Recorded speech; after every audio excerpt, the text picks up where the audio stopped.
Iya baraya penting teh Mang Rudi tas ngala lauk tah. Iya nangga goreng lauknya senegara ring. Wis. Iya Mang Rudi keur nyieun sambal cobek.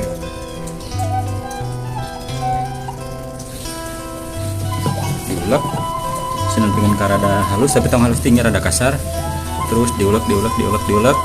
Tapi poho tadi teu disepilnya bahan-bahanna kalah disepil sekali-kali. Nah, terus laukna diberuskeun kana coet. Laukna mun biasa si negara ringnya, jadi si tulangna meh rangu teu rusem. Digeprek tong tarik teuing asal penyet we hungkul. Tuh si laukna geus penyet kieu tah geus merata. Hegalokeun make sendok, tapi ulah make sendok teh moknya gede teuing jadi bisi bararahe.